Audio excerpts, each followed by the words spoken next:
ایران کی پاسداران انقلاب کی اہم فوجی شاخ خاتم الانبیاء فورس کے ترجمان ابراہیم ذوالفقاری نے امریکہ کو سخت وارننگ دیتے ہوئے کہا ہے کہ ایران کے خلاف کسی بھی جارحیت یا زمینی حملے کا نتیجہ امریکی فوجیوں کی ذلت آمیز قید کی صورت میں نکلے گا۔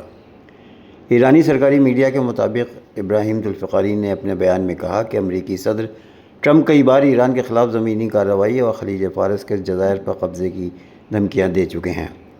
انہوں نے خبردار کیا کہ اگر ایسی کوئی کوشش کی گئی تو امریکی فوجیوں اور کمانڈروں کو شدید نتائج کا سامنا کرنا پڑے گا۔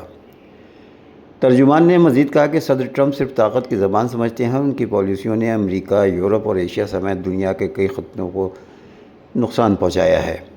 انہوں نے ٹرمپ کو غیر مستحکم اور ناقابل اعتماد قرار دیتے ہوئے کہا کہ ان کے بیانات پر بھروسہ نہیں کیا جا سکتا۔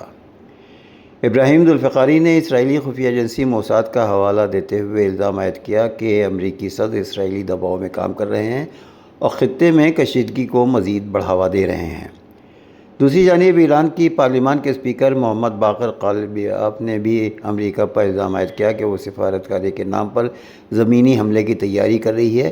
وہ کہتے کچھ ہیں اور کرتے کچھ ہیں، ان کے قول و فعل کی کوئی پابندی نہیں۔